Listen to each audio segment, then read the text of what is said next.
Le Brexit se précise, accord trouvé à Bruxelles hier soir sur le calendrier de la transition. Elle va durer jusqu'à la fin de l'année 2020. En attendant, pour les expatriés de retour en France, c'est la galère. Martin Fenot. C'est un peu comme s'ils devaient reprendre leur vie à zéro, prouver tous les actes de leur vie outre-Manche. Les Pacs conclus au Royaume-Uni ne sont plus valables. La reconnaissance des diplômes, pas automatique. Pour Muriel, c'est l'accès au logement qui pose problème. Je ne peux pas produire d'avis d'imposition en France, puisque forcément les 2 dernières années, j'étais en Angleterre. Donc forcément, je ne peux pas les produire. Ça a été aussi pour l'ouverture d'un compte bancaire. Enfin, vous attendiez quand même pas qu'on vous déroule le tapis rouge. Boum! J'ai été pénalisée pendant 17 mois au Royaume-Uni, puisque j'étais une étrangère. Je suis pénalisée d'être de retour. C'est terrible. L'impression d'un dialogue de sourds avec l'administration. Anne-Laure Donskoy a fondé l'association Les 3 millions, chargée d'aider les Européens à revenir dans leur pays d'origine. Si les gens partent, il faut aussi pouvoir les accueillir dans l'autre sens. Or, l'administration française n'est absolument pas adaptée à ce genre de situation.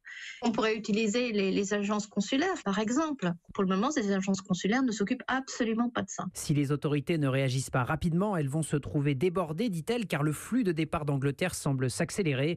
À moyen terme, elle estime que 500 000 citoyens européens risquent l'expulsion du Royaume-Uni s'ils ne rentrent pas dans les clous. Martin Fenot.